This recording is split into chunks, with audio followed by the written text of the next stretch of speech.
T'as déjà vu une femme se faire menotter pour avoir sauvé la vie d'un homme? Pas pour l'avoir agressé, pas pour avoir interrompu la séance. Non, juste pour lui avoir sauvé la vie. Eh ben ouais, ça s'est passé. Et pas dans un pays en guerre, ni au fin fond d'un film dystopique. À Chicago, dans un tribunal, plein de monde, en plein jour. Laisse-moi t'emmener là-bas, dans cette salle d'audience, froide comme un hôpital abandonné, jeudi matin au tribunal du comté de Belmont. C'est l'heure des affaires ordinaires. Même bruit de talons, même soupir de greffier, même odeur de café réchauffé. Mais ce matin-là, il y avait un petit quelque chose de plus, tendu. Le juge, Richard Belfort, 72 ans, réputé pour ses jugements tranchants, son mépris glacial et ses sourires aussi rares que sincères, trônait sur son banc, lunettes au bout du nez, prêt à déchiqueter une nouvelle accusée. En face de lui, une jeune femme noire, mère célibataire, les yeux baissés, tremblante. Elle s'excusait d'avoir manqué 2 convocations à cause d'un souci de garde. Le juge n'a même pas laissé son avocat finir. 2 fois absente à cause de tes gosses? Tu crois que c'est une garderie ici? Qu'il lâche d'un ton sec. Et derrière, au deuxième rang, assise bien droite dans sa blouse bleu marine, badge d'infirmière bien visible, se trouvait Sonia Delacroix. Elle était là comme témoin pour un vieux litige médical, pas censé dire un mot. Mais à l'instant où le juge a craché cette phrase, vous les gens, toujours une excuse, quelque chose en elle a craqué. Elle connaissait ce ton, celui qui te bouscule sans crier, celui qui dit « tu n'as pas ta place ici » sans jamais le dire franchement. Elle l'avait déjà entendu à la fac quand un prof lui avait dit que les soins d'urgence étaient trop intenses pour une femme comme elle. Elle l'avait entendu dans les couloirs quand une patiente blanche avait exigé un médecin plus expérimenté alors que Sonia avait 18 ans de service. Mais ce jour-là, elle n'a rien dit. Pas encore. Parce qu'à cet instant précis, le juge Belfort a soudain vacillé. Sa voix s'est éteinte, sa main a tremblé, et son regard s'est perdu quelque part entre la salle et l'oubli. Puis il s'est effondré, lentement, comme une statue trop fière pour tomber vite. Et là, silence total. Pas un mot, pas un cri. Même le greffier a figé. 1 seconde, 2, puis Sonia s'est levée. Dégagez, je suis infirmière, dès qu'elle dit, calme mais ferme.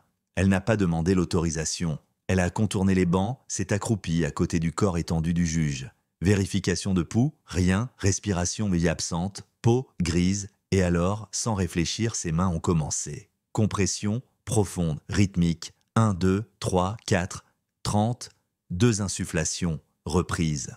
Elle était en plein code bleu, version tribunal, et autour d'elle, toujours ce silence, coupé seulement par le bruit sourd de ses paumes qui s'abattaient sur sa poitrine. Pas un policier n'a bougé, pas un magistrat n'a aidé, juste elle, et la vie qui s'échappait d'un homme qu'elle aurait eu toutes les raisons de laisser partir.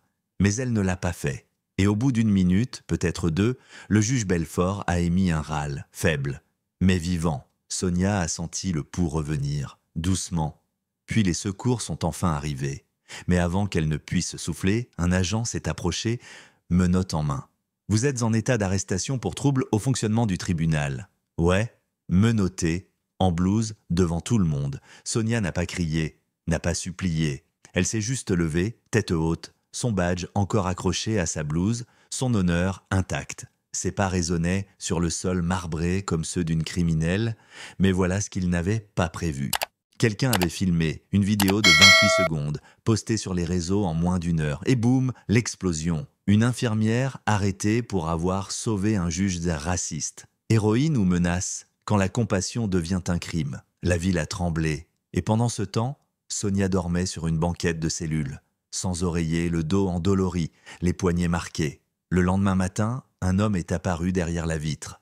Costume sombre, regard droit, voix calme. « Mademoiselle Delacroix, je suis maître Julien Marais, avocat des droits civiques. Je suis venu dès que j'ai vu la vidéo. » Elle l'a regardé, méfiante, fatiguée. Mais il a ajouté, doucement. Vous n'avez pas demandé de l'aide, mais parfois, c'est la vérité qui nous appelle. Et là, elle a senti, pour la première fois depuis la veille, qu'elle n'était pas seule. Le procès a été fixé 2 semaines plus tard. Salle comble, presse, militants, voisins, patients. Même le président du conseil des infirmiers. Sonia, droite comme une flèche, s'est tenue sans trembler. En face, le procureur, l'air gêné, mais décidé à respecter le règlement. Et là, twist inattendu, un témoin surprise entre dans la salle.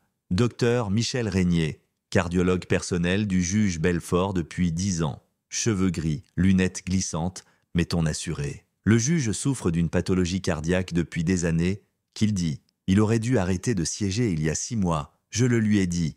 Il m'a répondu, personne d'autre n'a les épaules pour tenir ces jeunes. Et là, il regarde Sonia, sourit doucement. Ce qu'elle a fait, ce n'était pas une intrusion, c'était une intervention médicale, vitale. Même la juge a baissé les yeux un instant. Maître Marais a pris la parole, lentement, posément. Il n'a pas plaidé l'émotion, il a plaidé la logique. La vidéo montre un appel à l'aide. Le juge a murmuré « Aidez-moi ». Elle a répondu. Elle n'a pas interrompu la justice, elle l'a prolongée. Puis il s'est tourné vers Sonia. « Vous souhaitez dire quelque chose ?» Elle s'est levée, a regardé la salle, puis a dit, sans hausser le ton, « Je n'ai pas agi par défi, je n'ai pas vu un juge.